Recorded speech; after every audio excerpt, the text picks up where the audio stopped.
Well, God bless you one and all, and welcome back to the Bishop's Corner.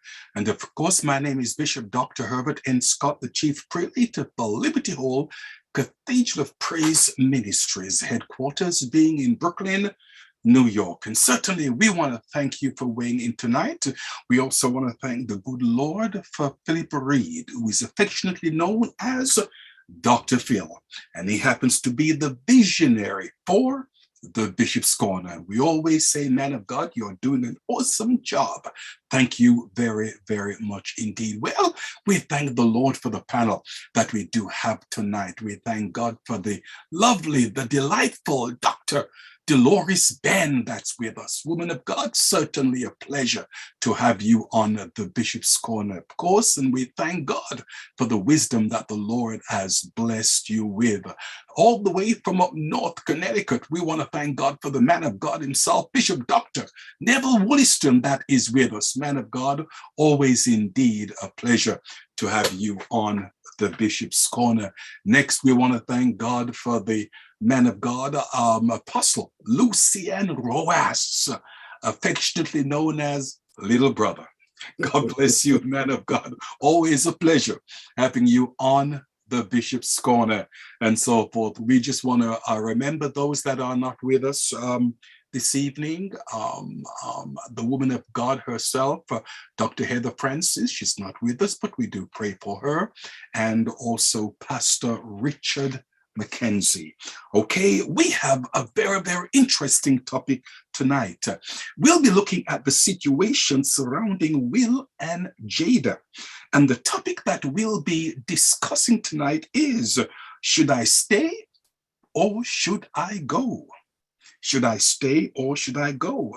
Does one error in judgment constitute getting a divorce? The questions that we'll be looking at tonight are these. Where did the marriage vows originate? Are they scriptural and are they relevant for today? Secondly, how do you determine whether you're operating in doctrine versus personal conviction? And thirdly, we'll be looking at the question, what are some of the things that we should consider before ending a marriage relationship? We must understand that from the Book of Common Prayer by Thomas Cranmer, he started this many, many years ago. I blank, take thee blank, to be my wedded husband, to have and to hold, from this day forward, for better, for worse, for richer, for poorer, in sickness and in health, to love, cherish, and to obey, till death do us part, according to God's holy ordinance. According to God's holy ordinance. Now, ladies and gentlemen, we have a lot to talk about. All right. And the first question that I want to put to the panel is this. Does one error in judgment constitute getting a divorce? One error in judgment, does that constitute in getting a divorce? Most of us, all of us on the panel, we are married. Question, how many errors have you made?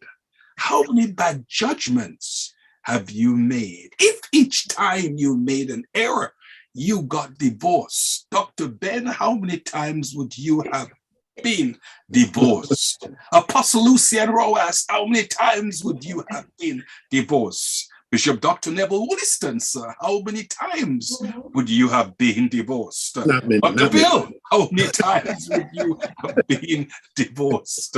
So I want to put this question, first of all, to the delightful Dr. Dolores Ben. Does one error in judgment constitute getting a divorce? From my perspective, and I'm being backed by the word of God, if there is one sin that would allow you to divorce your mate, according to Matthew 19:9, sexual immorality. One error. Now, if I love you and you love me and we are in a relationship and I trust you, when that trust is broken the first time, let me put it like that, one error. If it is that I can forgive you, if it is that I can accept you, that you fell, that you sinned, and help you to reestablish our relationship, then we can move on from there. But there are some people, when this infringement occurs, they are not able to forgive. Or even if they do forgive, and they said, I would say they would torture the life out of that mate. They would bring up that occurrence with every argument, and they would make that person's life a living hell. Oh, yeah. You know, so therefore, I am a believer in forgiveness. I'm a believer of, I could give you another chance, because look at the number of chances that Christ gave me as a person.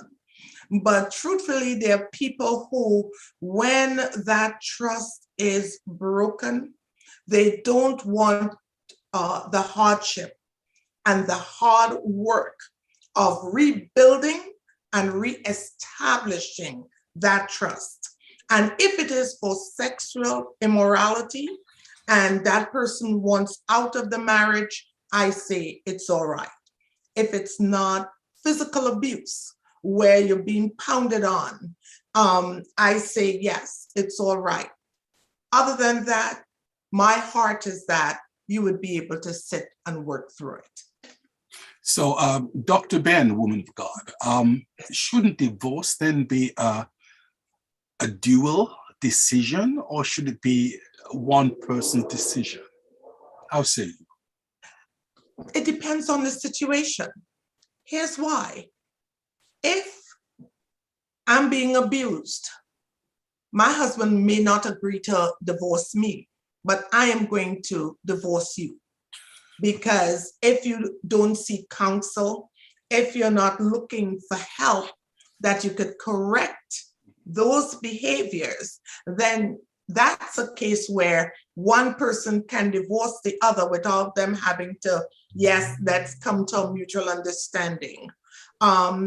If it is infidelity, I believe the two people should come together and say, hey, I can't stay with this. I can't work it out. I'm a bit conflicted when I say that to you. Here's why. As a Christian, I honestly believe there is nothing in this world that you and God can't sit and work out with another person if you have an open heart and you're willing. And that's why I'm conflicted, because the first answer I gave is more of an intellectual. The second one is coming from the heart. Dr. Ben, Yes, do you think sir. it's easier for us or for you or I to take that position because we have never been in the position as a offendee? So the offendee, I think the ball is in the offendee's court. The offender, yeah, we can work it out, but you know, you've given place for this thing. I am the offendee. Usually it's the female. It happens to men also, but usually the female. And as a man, I would want, no, baby, let's try and work it out. Oh, no, let's try. And that's okay. But we don't know her hurt or his hurt because we've never been there. And I've counseled many people in that situation. And my approach is just like yours. 70 times 70, and you got to love and your maturity. But this woman's heart is broken.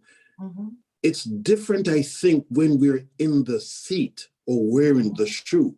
I'm not saying no to forgiveness. I can't really speak to that because I've never been there. I don't know what that hurt is. Now, you tell me about church hurt. Tell me about pastors hurt. Tell me about hypocrisy and criticism. Oh, I'm good. But this, I think it's hard. I do agree that it's hard. But to see, the fact is, I might sound a little callous when I say this. If you have ever had your heart broken, not necessarily with infidelity, but broken. And you are able to overcome that and forgive. I honestly believe that you can forgive a mate and go on, you know, and always believe it took two to tangle. It, in any infidelity, and this is my belief, and I welcome anybody else who would, you know, comment on it, but in any infidelity that occurs, it is never only the man if he goes out. I'm not blaming the woman, and I don't want them to jump on me and say, okay, but there are always two people. If I am doing all that I need to do and I'm where I need to be, chances of infidelity, you lessen it. But a lot of infidelity occurs when people are busy about their own life and the needs of your mate are not being met. And then you leave place to the devil. So therefore, you can't always blame and say, well, he is the one who did it. You are the offendee. He is the defender.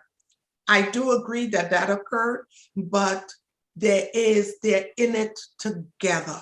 That's Even true. though she didn't do it and he did it, or vice versa, but each person still has a part to play. Each person still has a part to play. Well, Dr. Ben, woman of God, who could hurt you? God bless you richly. Okay, I want to put that same question that I put to you to Bishop Dr. Neville Wolliston. Does one error in judgment constitute getting a divorce? I don't think so, Bishop. Short answer. I would, and I agree with Bishop, Dr. Ben, but I would really think it would be a series of events that comes to that place or bring one to that place where, okay, here it is now, I'm done. I want out because of whatever. Yes, Dr.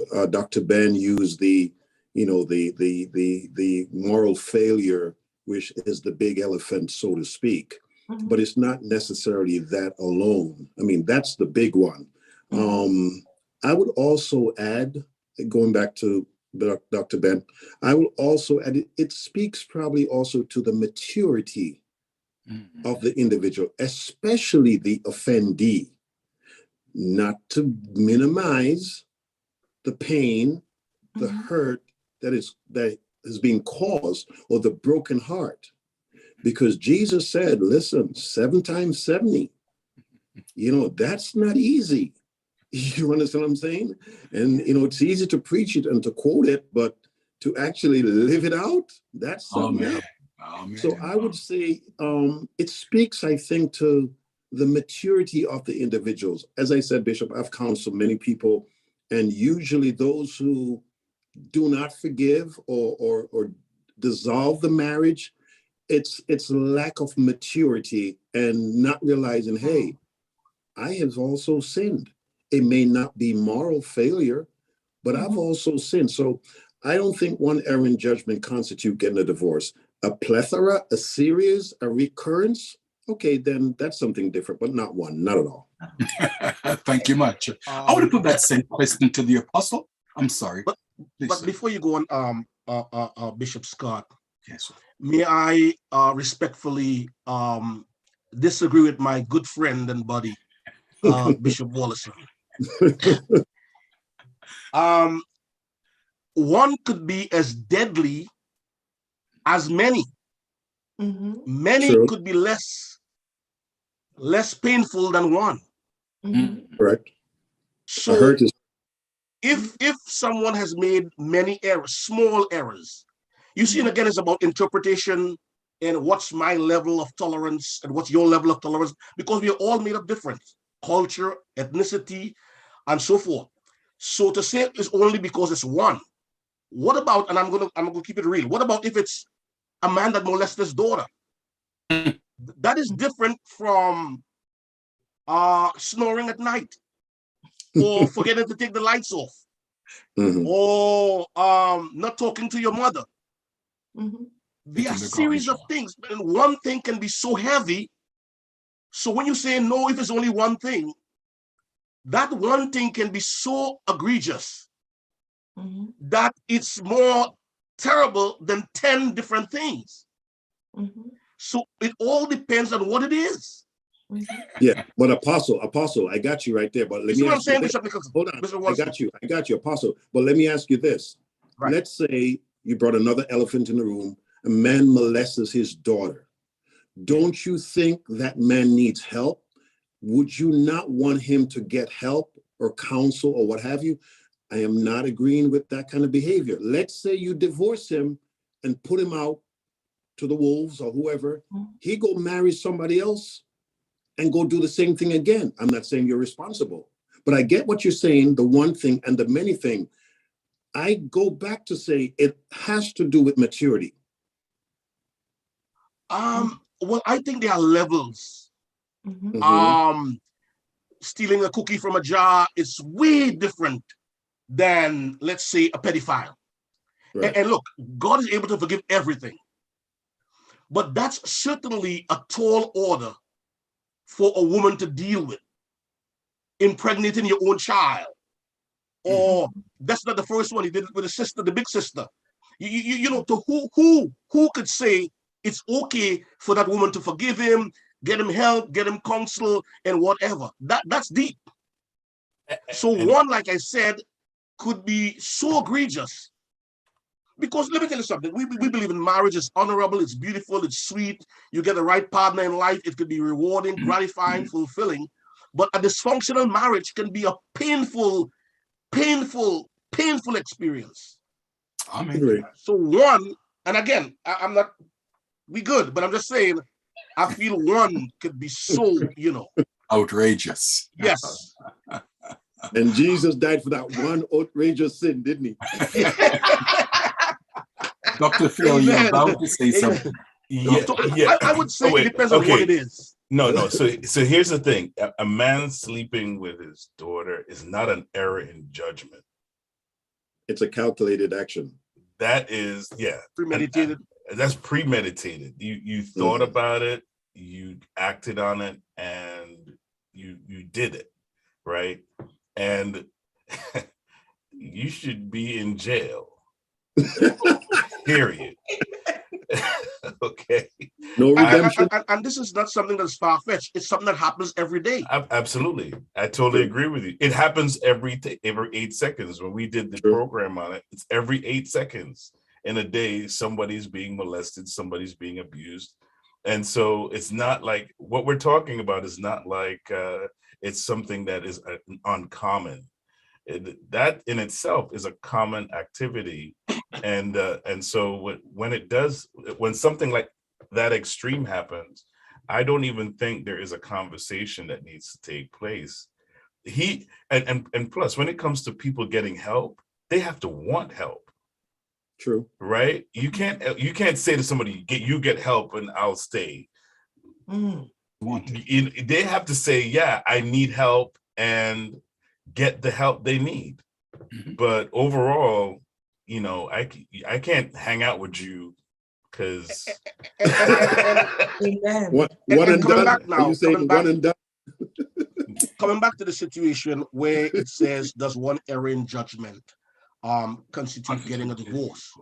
And again, I say this, divorce happens in the world, it happens in the church. And I go back to Romans, it's 8:22, where it says the whole creation groaned because we live in a broken world where unsaved get divorced, saved get divorced, unsaved get COVID, saved get COVID. We live in a world where the rainfall on the just and the unjust. It's real. It happens.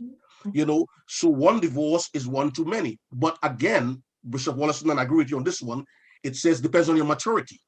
Because again, what I can tolerate, and your personal conviction is different from my personal conviction. What I can tolerate, it doesn't mean it's a rule for everybody. Right. Because sometimes we preach our conviction. So I get a conviction that I'm not supposed to wear jewelry, all of a sudden that conviction becomes a doctrine. Everybody supposed to stop wearing jewelry because I've seen the light. So what I'm saying is, I know of relationship where the man went outside, had a child, and it was hard for the woman, but she eventually accepted it, and they are still together today. Yes. So you might say, I'm not dealing with that period. I can't handle that. Some women will tell you they can't handle it. Yes. Others may handle it. Others may forgive it. So it's not a one size fit all. And we're not endorsing divorce. We're not saying leave. What is justifiable? What is justifiable? If he smokes, is that a reason for divorce? Some people say, well, I can't take secondhand smoking. It's going to give me cancer. I have to go. Some people say that's not a strong enough reason. So we could debate this from a cultural standpoint, from a scriptural standpoint, from a conviction standpoint, personal conviction standpoint. What is the error that will lead to that? Is there a measuring stick here? Is there a playbook to say this is okay, this is forgivable, this is not? So what is the error? So it's a broad scope and it's a very complex situation. Sometimes people, for example, some people say divorce is under no circumstances until it's their daughter. Yeah. You see what I'm saying? True. And we're not promoting divorce. We're not promoting drunken driving. We're not promoting sexual abuse. We're not promoting fornication, adultery. But we're saying we live in a broken world where these things happen. That's why we're talking about it. That's why we're addressing it. Not because we address it, that means we endorse it, but it happens. So, what is the error? Here, what happened? I'm going to say this, and I'm going to end, Bishop Scott. But I really want to bring this to light. Please. There was, as a matter of fact, I can say is a Nigerian psalmist, very popular. One of our top song made 71 million views on YouTube. She was from one of the largest church in Nigeria. Nigeria got some mega churches. Oh yes. She was 42 years old. She had 4 kids and married. And her husband was abusive. Now, I read from the newspaper and from YouTube and from the news, so don't quote me. I don't know the personal gist of it, but in a nutshell, that's what really happened. He was abusive, and she ended up dying. He killed her. He stumped her in the chest. It was a constant abusive thing. Now, again, this is alleged that the church told her it will look bad if she divorced. Again, don't quote me. So it says stay there because the brand will be damaged. It would not look good. So hang in there, pray, trust God. He ended up killing her. You could Google it right now. It was the talk of the country. So in that case, people have a tendency because of mindsets, culture, how they grow up to say, well, no divorce under no circumstances. God hate divorce. Does God hate or endorse abuse? Which is better, to stay in an abusive situation, lose your life, than to save your life? So she ended up being murdered. Her husband is arrested. The children have lost the mother. The father is in prison. It's a sad day. Christianity is not something that we should put people in bondage and in a box in a mean way. Like if the ox falls in a pit, let it froth at the mouth and let it die. It's the Sabbath. We can't touch it. Because the Bible said, let it kill it, but the Spirit give it life. Yes. And I believe Isaiah 1:18, come now, let us reason. I believe the God that we serve is reasonable. Yes, sir. So we hold on to these things because we were taught it for 50 years. It's hard to break. Mindset is one of the most difficult things to break in the world. I've been doing this all the time, and especially if it never happened to you. I am a product of divorce. I am not proud of it. It hurt my life. It hurt my ministry. It hurt my children. It was hard. I thought this could have never happened to me, not in a million years. And here I am, not glorifying it. But there are a lot of people out there that is ashamed to divorce, they're ashamed to separate, and they are suffering silently. And sometimes, if we're not careful, the church could box them in. And should I go or should I stay? Beautiful. Well said, man of God. So in essence, in all actuality, what you're saying is this, that one jacket does not fit all. No, sir. Some large, some medium, and some extra large. Thank you, sir. Thank you much. Okay, let's put that same question to the man of God himself. Dr. Phil, does one error in judgment constitute getting a divorce? How say you? Bishop, I love everything that was already said. And so, you know, in my personal opinion, you know, we make errors every single day, right? We make good judgment calls and bad judgment calls. But when it comes to marriage, we have to look at how it's looked at today, right now. And if you go based on the media and how the media talks about marriage, and that's why this subject came to mind, is like, and I'm going to use this as just an example. This is not the focus, but an example. People are talking about how Jada should divorce Will because he slapped Chris Rock. What does that have to do with the price of rice in China? What does that have to do with their marriage? Right? They've been married for 22 years and some change. I'm going to throw away 22 years because of an error in judgment. 22 years, right? I think there's got to be certain things considered when you're weighing out, am I going to destroy or leave this relationship that it took time, energy, and effort to build? And I'm talking about a real, I'm not talking about even from the abusive perspective. I'm talking about you're in this relationship with this person for 10, 15, 20 years. Everything has been going like a normal relationship. You're going through your highs and your lows, and you have obstacles that you face and you overcome the obstacles. And then something happens, something major happens. Let's say, you know, things were compromised and he does something or she does something, and it's big, it's huge. It's one of those big rocks we call that says, well, oh, wow, I can't believe that, you know, so-and-so did this, right? Now, you know, let's say it's a bishop. I can't believe this bishop, he cheated with the secretary. I mean, now this is his error in judgment. That's an error in judgment. You know, and so it's like, now his wife should leave him. They've been married for 50 years, but oh my goodness, how could he do such a thing? And then it because of social pressure, she says, yeah, you know, you're right. I should divorce my husband because he cheated on me. 50 years and all of that work, all that sweat, all those tears, all those things you went through that were good, all those things you went through that were bad, all of that gets thrown into the garbage can. Some things need to be measured before you make decisions like that.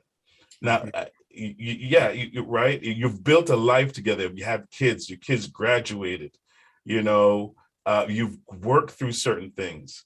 You know, I believe some things are worth defending, not abandoning, right? If somebody messes around and tries to approach my wife, first thing I'm going to do is grab my frying pan. I'll be like, listen here, Doc, you need to back it up. And well, my wife, first of all, she ain't taking that.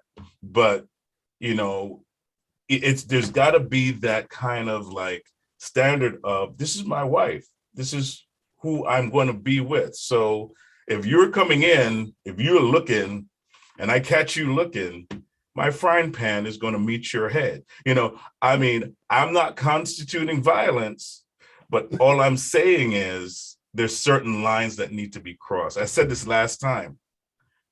being a Christian doesn't mean you shouldn't have boundaries. Mm.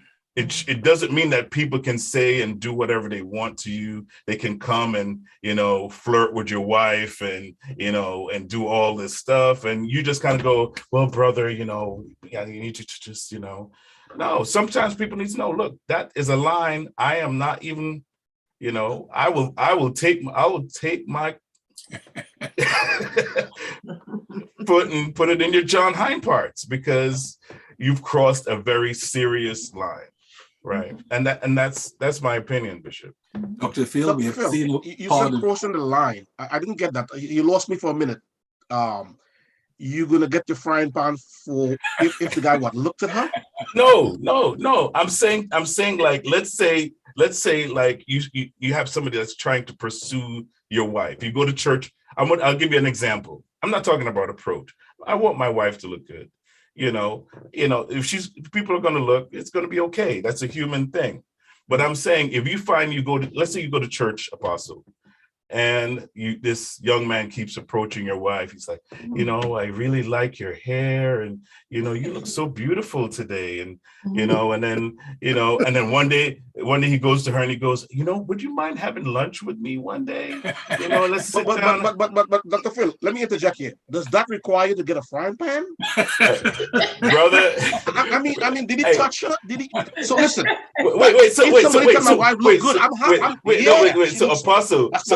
So what you're saying you is, can take it that far? Wait, so what you're saying is he has to touch her for that to be a violation? Yeah, because if somebody tell my wife she looks good or she looks fine, I'm not gonna get violent because of that. Now, I was in North Carolina last week. Everybody carry, open carry. This young girl, I saw she in a purse. She said, "I'm a 22." I said, "What? Everybody have a gun in North Carolina?" Now, if somebody broke in my house and tried to attack my wife, that's different.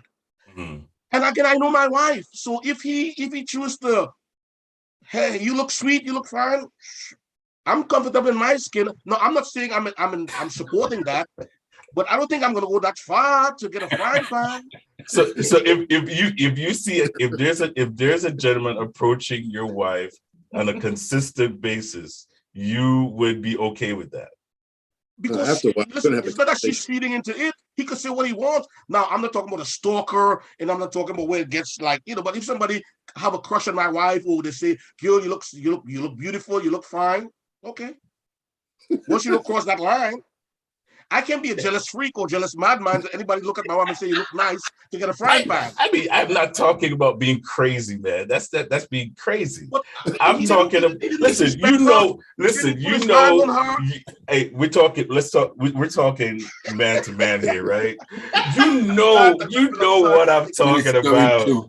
I think, gentlemen, we know when it's going too far. Yeah, exactly. You know when it's going too far. Too far. And the subject is the frying pan. Okay, so let me ask you a question, gentlemen. Okay, what would you say is the number one reason for divorce in the United States? What would you say is the number one reason for divorce in the United States? Because you've all mentioned it in your deliberation tonight. Most of you mentioned it, starting with our Dr. Ben. Dr. Ben, I'll put that question to you. What would you say is the number one reason for divorce? It culminates in infidelity. And I choose to say it like that, culminates, because it's not only the act of infidelity, but it is the betrayal. It's the trust that has been broken.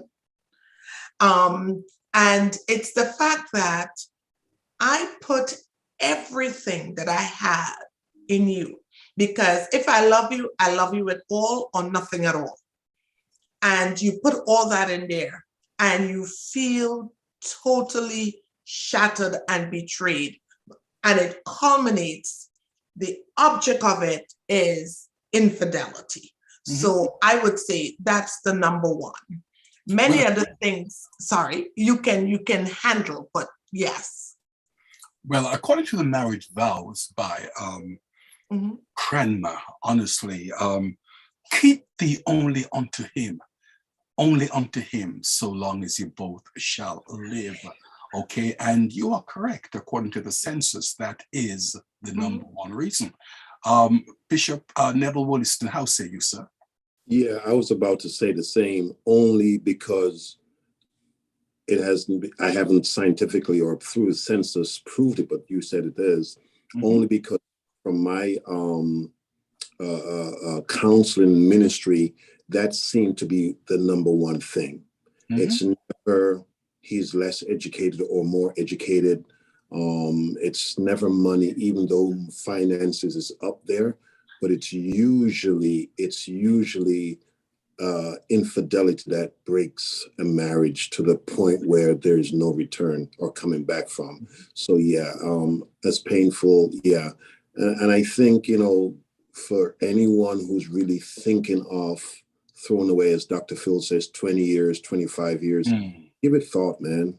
Is it really worth it? You know, a moment of pleasure for a lifetime of pain, you know, it doesn't make any sense. So yeah, think it through. Definitely think it through. Yeah, but I would say, I would agree, Bishop. Yeah, 2 minutes of pleasure, and it may not even be that good. No, 30 seconds of pleasure, and it may not even be that good. And let me say this, it's the divorce or the frying pan.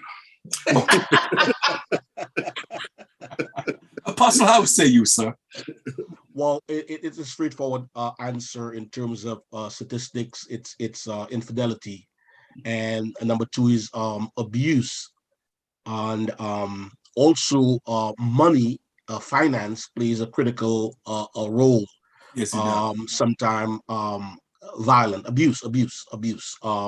People stay for a long time and then they can't take it anymore in terms of the violence and so forth. So these are some of the things. I've constantly where the woman has a temper, or the man he likes to hit or whatever, and then where sometimes one person is carrying the weight. Like in this generation, in this culture, we have a way the way the system is set up that both parties work. And sometimes you have one person is carrying the weight for years and the other one is lazy and slothful and a sluggard. And the Bible doesn't promote that. And if a man doesn't work, he shouldn't eat. And so there are so many things that can relate or contribute to divorce. And when things wear away, you know, if a drip of water fall on a pebble over years, it can erode that. And so sometimes people don't get up one morning and get a divorce. It's been going on for a while. The pain, the abuse, the torture, the turmoil, the dysfunctionality, and so forth and so on. So yeah, but number one is infidelity. And many marriages withstand that. There are marriages that withstand where the man went out with another man. And the marriage still survived. So it depends on forgiveness. And look, sometimes one person can have a fault. Like they say, strong people have strong weaknesses. But sometimes you have a solid marriage in the sense that good provider, good man, loving, kind, he has a problem, whether it's alcohol, whether it's gambling, whether it's woman. And that person weighs the pros and the cons and say, listen, there's too much to lose here. This is a good person. This is a good person in so many different ways. We're not condoning what he's doing, but I'm going to work this out. And some people might say, I'm not doing it. And others will do it. Again, I come down to the point of what's your tolerance level? What's your pain level? Yes, sir. On a scale of 1 to 10. Some people say, I can only take up to 6. Some people will take 9 and keep going. So, like I said, it's not a one size fit all. What works for you might not work for me. And again, Bishop Scott, I cannot tell somebody what they should take and what they shouldn't take. I know what I would take, but you see, I can tell a family what's the bedtime for your children. Some people have 8 o'clock. Some people have 9 o'clock. Nobody's right, nobody's wrong. It's just that people have different standards. And like I said, different tolerance level, you know. So, but yeah, infidelity, violence, and finance, those are the 3 top things that contribute to divorce in America. Each heart knows their own bitterness. And there's a question that I want to ask Dr. Phil, but I'm not sure if he has the frying pan under his desk. Dr. Phil, question, sir. What years of marriage would you say are the hardest? What years of marriage? The 1st, the 3rd, the 7th, the 11th, the 13th? What years of marriage would you say is the hardest? My goodness, we've only been married for 7 years, so this year would be 7, and I would say it all depends.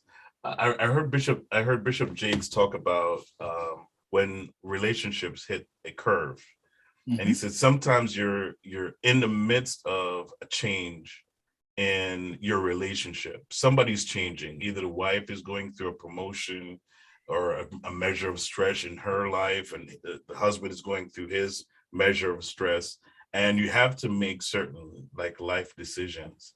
And I think it's when you hit that point. It's not, I don't think there's a year point.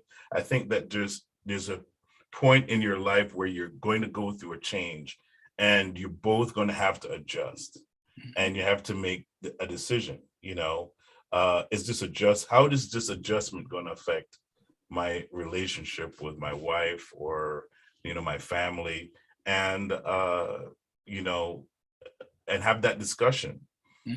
So sometimes it's unawares, and I think for most people those curves, those corners become unawares, and it catches them off guard. Sometimes you're so distracted that you don't even realize that you made a curve. You don't realize that your wife went through a certain amount of change, and she maybe has more responsibility. You had kids at the age of maybe 2 years into your marriage. And so now she's spending more time with the kids, and you're spending more time at work. And so time apart means no communication, no connection. And so in that gap, there's a lot of distance can happen in that space. And so like, for instance, I met a couple the other day that they're getting divorced after, what was it, 30 years of marriage, because COVID kind of, when it came time for them to get together, and the nest was empty, and there were no kids, there was no job to go to, he was working at home. So now that gap closed in so fast, and they looked at each other and was like, we have nothing in common. Because so as you mentioned that nothing in common, then wouldn't you say, man of God, that the getting to know you years are where you're feeling each other out? How say you? Yes, that's true, Bishop. But you know what happens? Life gets in the way of relationships, This thing called life, doing life. I understand exactly what Dr. Phil just said, because in terms of that 30-year marriage, and I always say to primarily women, you've got to have a life. No disrespect to the women. I know they love their kids. Dads do too. But you've got to have a life outside of your kids. And a lot of time for the woman, her life is the children. And they going to be gone at 18 or 19 at 20. And you don't know who your husband is. Bishop, I've seen that so many times. It's not even funny. I tend to agree with both aspects, but in some of my readings, what I tend to remember is between year 5 and year 7. Here's why. Year 1, you are on honeymoon. Everything is honey and sweetheart, and can I get a cup of water, love? Someone gave a joke once. They said the husband would say, honey, bring your footsie wootsie here and let me rub it for you. And she would bring it, and he would rub her footsie wootsie. And after year 3, she brought her footsie wootsie for him to rub. And he said, woman, get that hoof out of my. That's year 3.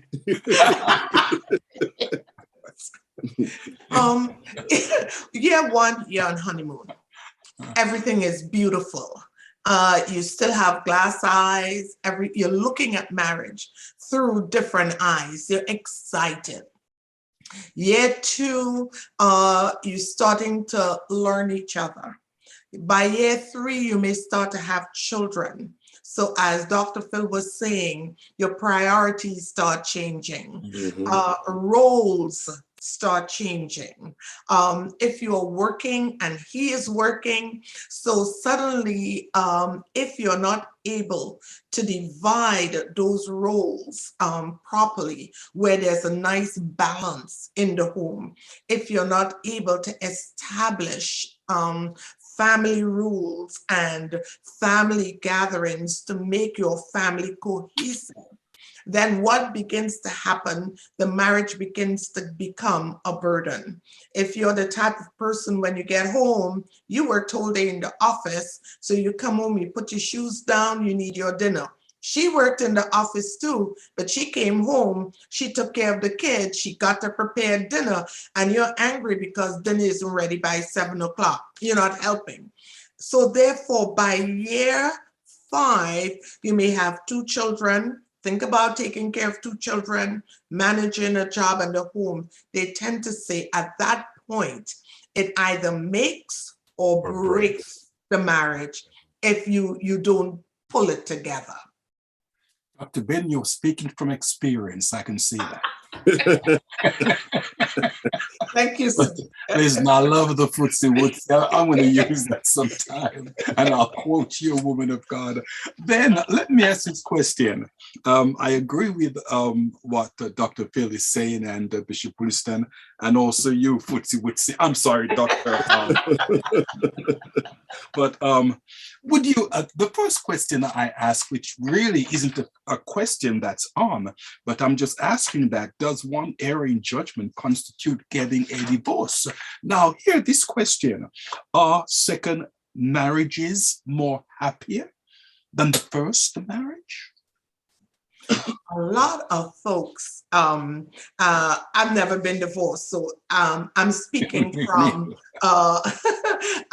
let me say, a knowledge base, an intellectual base, but from counseling, from dealing with folks who have been in a second marriage, the errors you made in marriage number 1, if you're wise, you learn from it. Yes. And you put everything in place to avoid those pitfalls.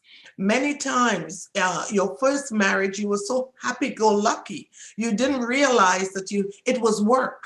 You didn't think marriage was work. I have to work at this. Yes, I love you. I like you. I love your presence, but I gotta be intentional about my marriage. And you were there with your head, in the sky, and then suddenly realize I'm being divorced. I'm having a divorce. It causes you to wake up and pay attention. So when you come in now with a new mate, you take the time to learn that mate. You take the time to do things that would build the marriage. Let's say the mate would have said, your first mate would have said, honey, let's go for a walk. I love walking in the park with you, just holding hands, spending time together. You would say, I don't have time for that. I'm busy. I got this to do. Your second mate, you would be the one, honey, come on, let's go walk in the park, because you learned. So I honestly believe, from what I have seen, and even in counseling, people who are in their second marriage, they tend to be very happy because they learned from the errors of their first marriage, and they learn now, this is a partnership. So I really have to pay attention to my mate so that we can build and move forward together. Let me put that same question to the apostle. Man of God, how say you? I agree to a certain point with Dr. Ben, although she put it across so eloquently. I, being a person of a second marriage, that's not always the case, unfortunately. Mm-hmm. I'm surprised it's reversed. Mm-hmm. According to available census data, the divorce rate for second marriages in the United States is over 60%, compared to around 50% for the first marriage. And I tell you why the second marriage is so challenging. Because you're bringing luggage. And now, if there are children, you're dealing with a blended marriage. Stepfather, stepmother. And let me tell you something. I wasn't sure if I would have survived the first 3 years of my second marriage. And I said, oh God, they'll say it's me. Twice, Apostle, is you. And then I was to the point, can I be real tonight? Can I talk, Pastor? Yes. I said, listen, I put up with one marriage. I ain't going for a second one. and I'm playing big and bad. And now I realize, Bishop Scott. Yes, sir. I'm bald. And now there's no room for parting. Oh, that was, you didn't get that That's one, good. did you? I got it. So I'm saying at my age, if she decides to leave me, I told her I'm coming with her. Oh, beautiful. Now, at least, go ahead, please, man of God. Please. No, I was just saying, Apostle, I agree what you're saying. I understand. But remember, Dr. Ben had said from the second marriage, you learn if you're wise. Remember, she said, if you're wise, you will learn from your mistakes. And I do agree. You are 100% correct. There's a higher divorce rate among second marriages than first marriages. But I go back and agree with what she said. If you are wise in your second marriage, you will learn from the mistakes from your first marriage. You don't take so many things for granted.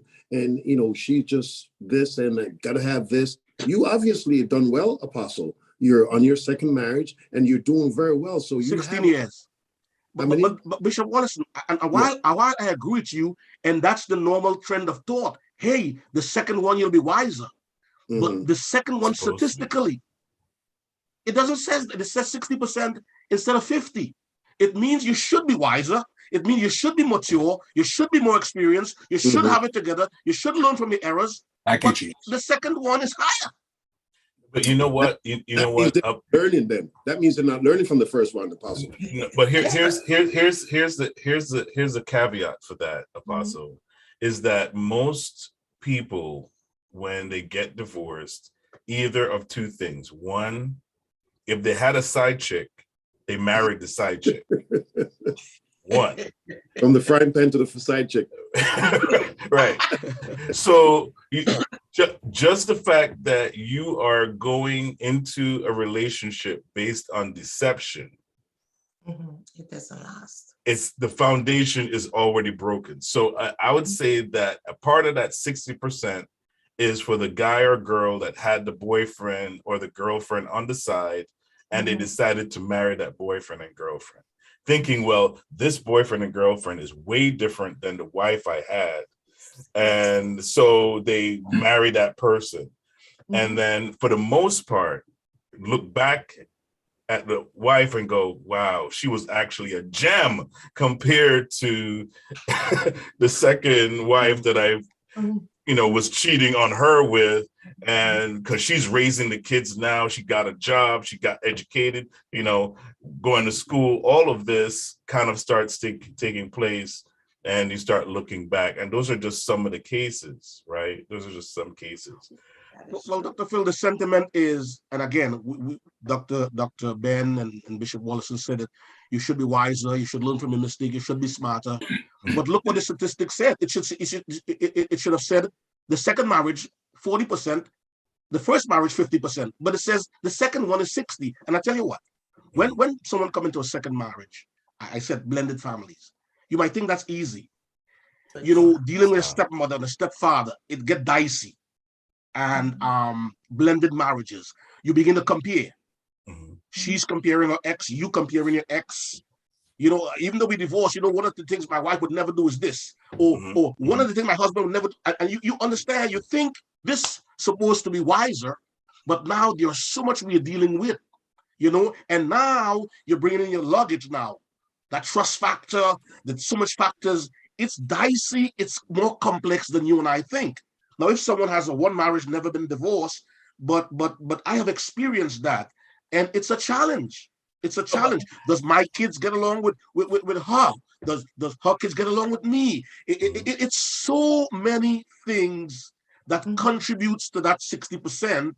We would think it should be 40. We should think. But Apostle, here's the thing. We're in the same boat. You and I are in the same boat. This is my second marriage, right? I was married before for 10 years. Okay. And so we had a child in that marriage. And, you know, you could say, well, wow, that sounds great. And if you looked at our life, you'd say, well, you know, things were going well. But you know, sometimes you don't see the holes in the bottom of the boat, right?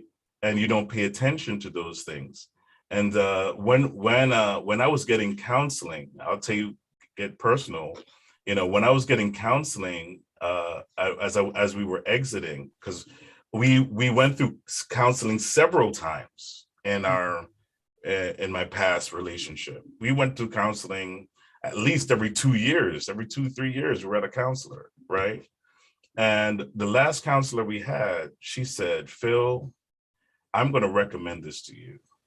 She said, you know, after this divorce is finalized, she said, don't get married for another 7 years.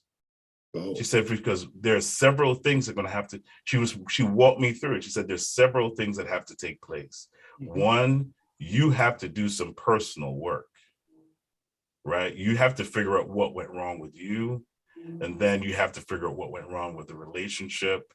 And she said, don't expect that new relationship to be 100% different than the relationship that you were currently in, right? So there's certain things people, I believe, they don't realize the kind of bond they made when they got married to someone. And so even if it's abusive, you've developed habits in that marriage.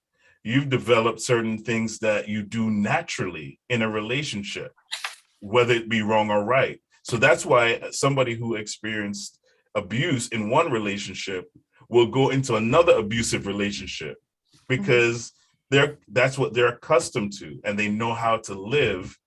They know how to live in an abusive relationship. So jumping from one relationship to the next, I believe if you check those stats, if you check the actual time between marriages, you see where people jump from one relationship and within 3 to 6 months, they're in another relationship. And they're carrying the same habits, the same hurts, the same disappointments, the same things. And so, yeah, and you carry all of that into this. I could say that because I took my counselor's advice, yes, I worked through a lot of personal things, yes, in myself that made me know me. Mm-hmm. The first person I needed to introduce myself to was the new me, right? Who am I? What do I like? Who do I want to be with? And so on and so forth. And I think people who are transitioning should ask themselves those questions and really work on themselves. Sounds good. Thank you, Dr. Phil. Now, hear me. I know that we have a lot to say, but we've spent over 1 hour on that, which is not one of the questions. Okay, now I just want to ask one more question. Okay. That was a very personal question, Bishop. Before we get to question number 1, okay, how does divorce change a person?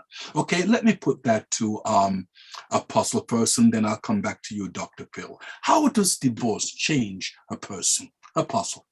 Well, Bishop, again, I stand here as someone that has been divorced and in a second marriage, and it was painful. It was hard. It was depressing and demoralizing. And somebody out there would be listening and say, well, why did you do it? How, you know? And look, when you're not in a man's shoe, and you're looking from a distance, you could say anything, but he does in the kitchen really feels the heat.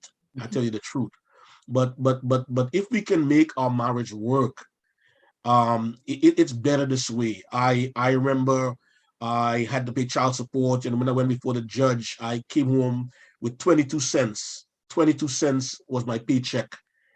He said, I don't care, get a second job. And I was depressed. That was one aspect. Then I in a sense, I lost some of my kids in the process. when I say lost, in the sense I was connected, but still it wasn't like me being home. And you would say, well, why did you, why? I don't understand, Apostle. Divorce should be just for the people in the world, not for Christians.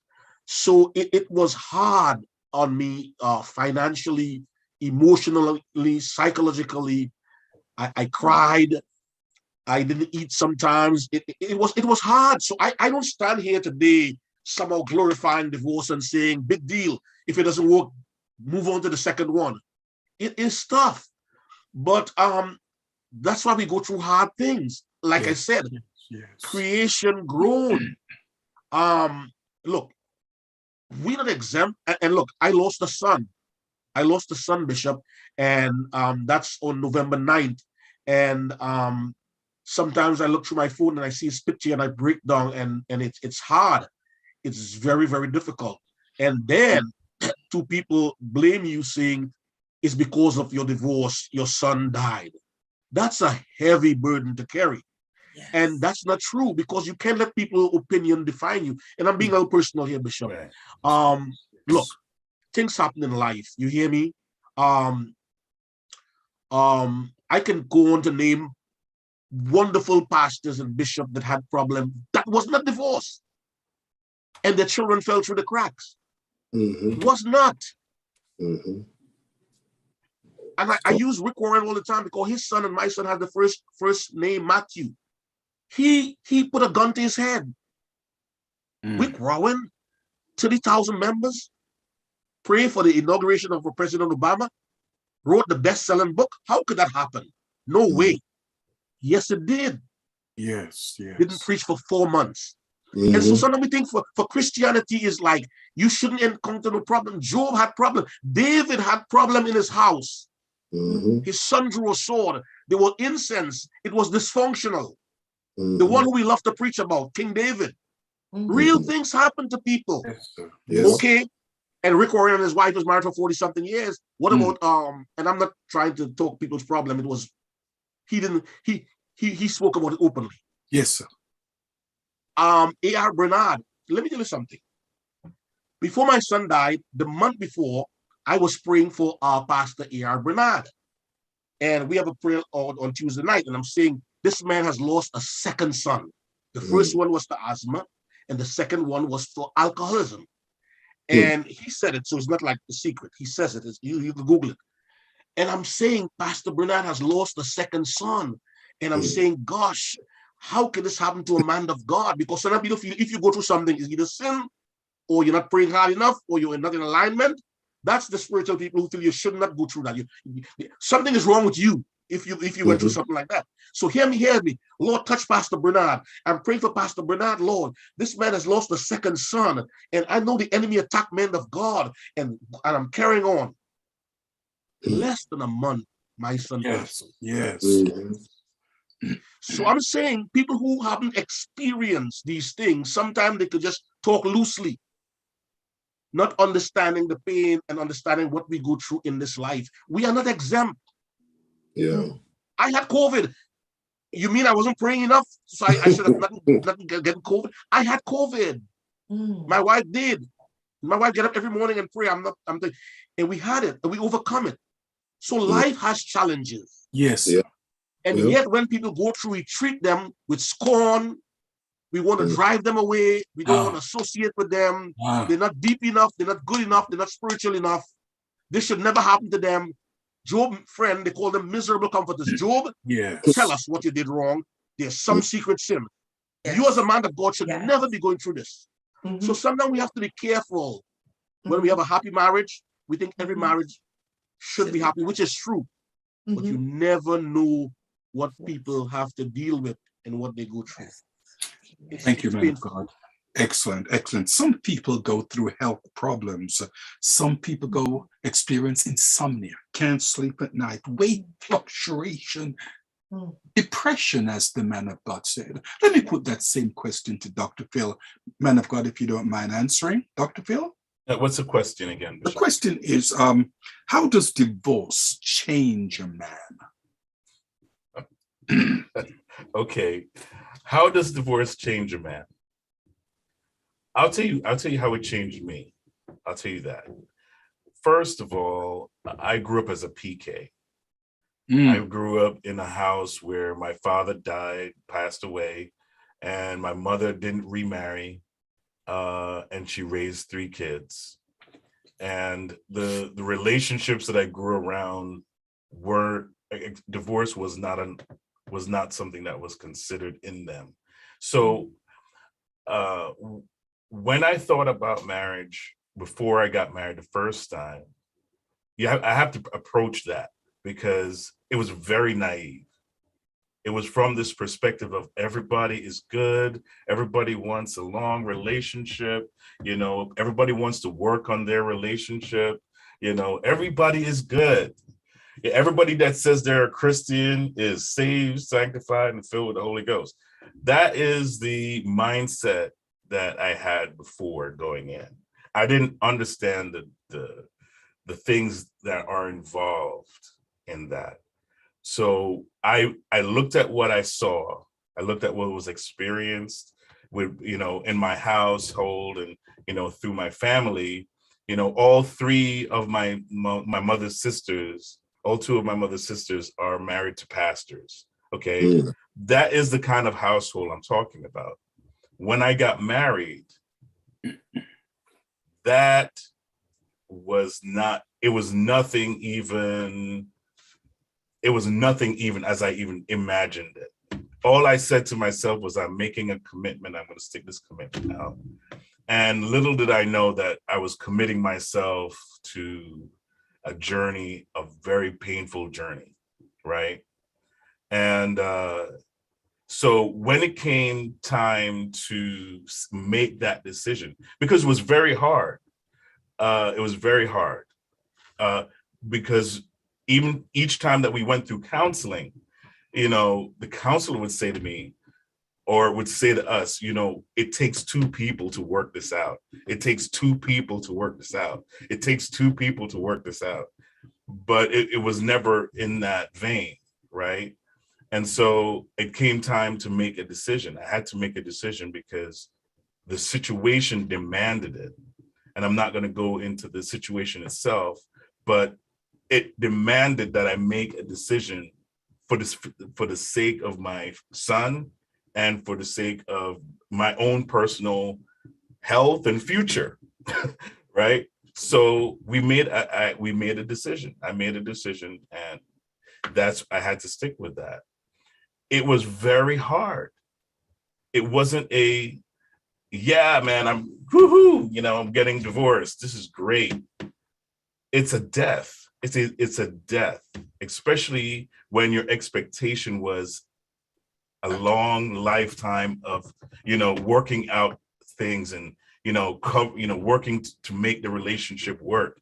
And that's how I was raised. That's how I was taught. That's how I was brought up. And to be at that place where it's not working, nothing that I saw, nothing that was implemented in my life was watching my family members stay married, worked.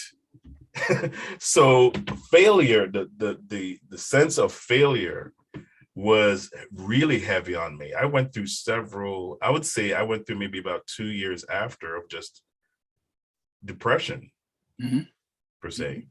How angry were you, Phil? How angry were you? 1 to 10. Bishop, in fact, I don't think I went to church for 2 years. Wow. Yeah, I don't think I went to church for 2 years. You're being honest. Wow. Yeah, wow. because I felt like, first of all, I felt like I failed God. Right? I felt like this is huge. I made a commitment and I didn't keep it. And the Bible says that if you get divorced, you shouldn't remarry. So maybe I should prepare myself for that. But honestly, I was totally destroyed. It was the Phil you see now is not the Phil I was at that time. Is not that Phil. And so we had to rebuild. I had to rebuild. I had to go through the process of asking myself hard questions like, who do I want to be from this point on? Yes, yes. Right. And what was my role in the failure of the marriage? In the first, I'd say year, I was blasting my ex, like it's all her fault. This is all her problems and all this stuff. And then, I had to do a check on myself too, because the counselor kept saying it takes two people, Phil, two people. So I had to work on me, because I kept in touch with her, and she said, you have to move on, but you can't move on being who you are right now. You're going to mess up somebody's life like that. Dr. Phil, if you don't mind me asking, what advice would you give to someone who's contemplating divorce right now? Good question. I would say really measure it. If you have a lot of assets, if you've worked together and you've built a life and you have a lot of things that you've worked through, depending on what you're going through, if it's abusive, it is very toxic, the money is not worth it. The things are not worth it. If you have to rebuild, but don't hang out in a situation that is going to destroy you. And you're not going to be able to identify yourself once the whole process is done. Yeah. Okay. The reason why I asked that is because from listening to you, I can hear, the pain and it's like a rehash of what happened, and you call it out. It's a death. It really, really is. And, I totally agree that infidelity should not be something that's tolerated or abuse. But, I would definitely agree with you. If you can work it out, try to work it out. And like you said, it's two. It's not just me wanting it and she don't want it, or she want it and I don't want it. Yeah, I've never experienced it. And trust me, I don't want to experience it, because from hearing about your situation like yours and Apostle and the pain and the depression, I don't know if I could deal with that. I'm going to tell you this. And I just want to jump in and comment both Apostle Rojas and Doc Phil for your openness and sharing. Thank you for making it so plain. I've not walked that road, but I was listening to someone give a lecture once on the perils of divorce. And the illustration that they used was, he took two pieces of board, one representing the male, the man, the other representing the woman. And then they took crazy glue and they put it between, and they put the two pieces together, representing the marriage. This is two people becoming one. And the illustration was that in divorce, when the man and the woman are pulled apart, it's never a clean break. That there are pieces of the wood that represent the man that remain on the woman, and vice versa. And just your explanation demonstrates the pain and the discomfort and the fact that you can be totally depressed, loss of self-esteem, the feelings of failure. What can I have done better? You go through a grieving process. I think a divorce is number 2 after death. Death is the first, right? It's at 100. That's the highest. The second one is divorce. And it's really a death. It's a death of a life. It's a death of a hope. It's a death of a dream. Yes. Because you're walking down that aisle, we're going to make it. And that pulling apart. And what they're saying is that man and that woman, after they pull apart, they're never the same. It takes years of counseling. And as Apostle said, that junk, because you're carrying stuff from her, the man is, and the woman is carrying stuff from him.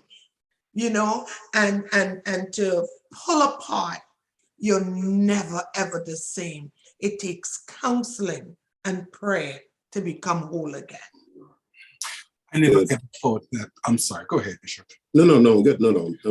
I never thought that the program would take, this format, this order, but I thank God that it did, because, I want to thank God for Apostle Lucien Rojas, the transparency man of God, and also you, Dr. Phil. And I can see that the both of you spoke from the depth of your heart. And all of this, I'm sure that people are hearing this. So people will consider before they make that move. If I may, and Dr. Phil, I do apologize for not touching question number one, but no, it's if okay, I Bishop. may Okay, just, say this. The question is, why are folks sometimes so quick to get a divorce? Why, in your estimation, are folks so quick sometimes to get a divorce? There must be a principle of sufficient reason. Dr. Ben, how would you address that? I think it's cultural. Why I'm saying cultural first is, I remember when I got married 43 years ago, our pastor looked at us and said, divorce is not an option. The church frowned upon divorce at that time.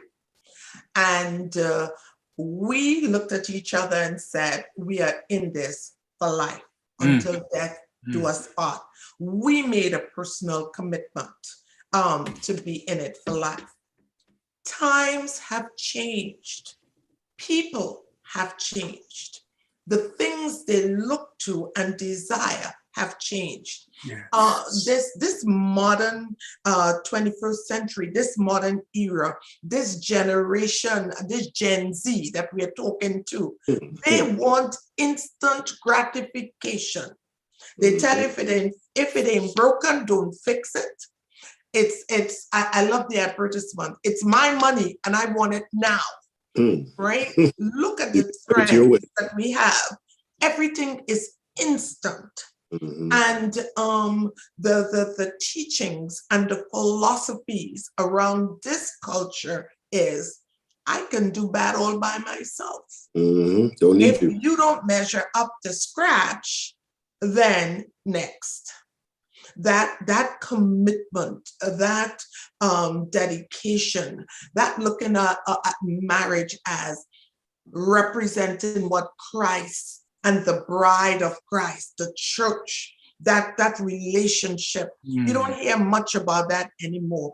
It's mostly looked at, we get together, they don't consider it a covenant. That's not how it's seen.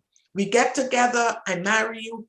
If it don't work out, hey, we get a divorce. There is not the present culture that we are in does not feed or propagate longevity in marriage. If it works, fine. If it doesn't, move on. Okay, we only have approximately 7 minutes left. Bishop Dr. Neville Wolliston, why are folks so quick to get divorced? Bishop, I definitely agree with Dr. Ben. If I would just go back real quick, when I got married almost 40 years ago, I was nervous. I was scared because of the D word. I didn't want to have to deal with that. So I had to make certain that, hey, this is who I want. This is what I want. And so I prayed and I took time just to make sure, because again, as Dr. Ben says, the culture, the church culture, the spiritual climate was, you frown upon something like that. So for me, I had to make doubly sure that this is who I'm going to commit to for the rest of my life. Lastly, I would say the answer to that question from my point of view is, who you getting advice from? It's who's advising you. Girl, if I was you, child, you do what? You putting up, and most of these people who give you advice ain't got nobody. Yes. So I would say it all depends. You don't hear a lot of Dr. Ben saying, come on, let's work this through. Can we talk together? Can we pray together? She mentioned the Gen Zs, and we're not calling them out, or the millennials, or whoever they are, in this instant, quick world as, child, Were you crazy? Get rid of that. Whatever. So I think it depends who you're taking advice or counsel from. Mm-hmm. Okay, we have 5 minutes left. Dr. Phil. Bishop, I don't think anybody really gets married to get divorced. But I think that primarily it's the perception, because I'm looking at, it's not everybody's marriage was like, like Bishop Dr. Ben and Bishop Wolliston. Some people saw things, even in the marriages that were 30 years, because of the old thinking of we don't just get divorced. Some people saw their mothers being pummeled for 25 years, right? And so when they got out of the house, they basically said, I'm not going to even deal with that for 5 seconds, right? Or they saw their father and their mother argue for 25 years, 30 years, no peace in the home, just like constant conflict. Or the husband sleeps in one room and the wife sleeps in one room for 30 something years. Yeah, they come out and say, yeah, I've been married for 30 something years. But the kids know. The kids know. Right. Yeah, The kids know. So now this generation is like, I don't want that life. I don't want to be numb and just kind of like say, okay, this is what I got. Right. And I think, even though some people try to be as careful as possible, I'm going to cut my short. They try to be as careful as possible. They try to live together for a while and all this stuff. And that's where all of that came from, trying to be careful. But no matter what you do, everybody has issues. That's true. Everybody's got it. So no matter who you marry, no matter who you connect with, you're going to have to work on something. Okay, we only have 3 minutes left. Lucien, Rojas, Apostle, how say you, sir? You're muted, Apostle. I really commend Dr. Ben and Bishop Wolliston. And Bishop Scott, you yourself, and I would not disrespect you or look at you differently if you was divorced. Yes. But we thank God for the example that you guys have set. And not that I wanted to set that example. I didn't want that. And sometimes, and I hear the word, it takes two to tangle, which is true, but sometimes there's a guilty party. Someone ran out with a girl ran out with another girl. What are you supposed to do as a man? or man run out with another? I don't think these things happen. Get the frying pan. So, but listen, I think people underestimate the power of counseling. Yeah. Counseling is so pivotal in a relationship. Yeah. Before and even during. And for me, and again, I don't want to sound like a victim here. I thank God for healing. But I went through divorce as a pastor. Number 2, West Indian. And number 3, while the divorce was painful, the backlash from the church was even double painful. Of course. So this wasn't a nice thing to go through. I don't enjoy. I don't say this in any way to say, well, hey, I survived or whatever. It's painful, but we all go through painful things in life. That's true. Okay, let me first of all apologize to Dr. Phil. Dr. Phil, please don't feel bad with me, sir. No need to, Bishop. No need to. We're going to continue. I did not touch. Okay, we've heard a lot. We've said a lot. What should we take away from tonight's conversation? Dr. Ben. Wow, that regardless how your relationship looks, if there's someone out there, think about it first. Weigh your options. I would not say that divorce is not an option, but weigh the pros and cons. Seek counseling and find time to pray, most of all, and seek God. Because marriage is beautiful, but a tough marriage could be hard to live through. So seek counsel seek counsel, seek counsel. Thank you much. Bishop Wolliston. Yeah, very simply, Bishop, divorce is painful. Don't do it if you don't have to. Apostle. Or me, Bishop? Yeah, well, Yes. I mean, listen, I've been through it, and gee, it's unpleasant. It's not a good experience, and but sometimes, like I said, in some scenarios, it's better to go in that route than to being killed or murdered. And I'm not trying to exaggerate the fact, but being abused. I mean, who wants to be punched and kicked, and is that a life? Is that something that you have to endure? Really? You know, and it happens today. And I tell you what, we hate one divorce is one too many, but nobody wants to see someone that they love go through that. True. Dr. Phil. You know, marriage is a beautiful thing when you have the right mindset. When your mind is right and you marry somebody with a correct mindset towards marriage, it's a beautiful thing. If you carry your dysfunctions into marriage and you're not aware of even what your dysfunctions are, you're going to have a miserable time. Thank you, Dr. Phil. Okay, well, there's so much we have learned and we have heard tonight. My takeaway is this. In marriage, please enjoy the footsie-wootsy. However, when things go wrong, look out for the frying pan. But if there is a divorce, it's never an even break. Amen. Things to remember. This is Bishop Scott saying good night from the Bishop's Corner. See you next week. God bless you. Bye-bye now.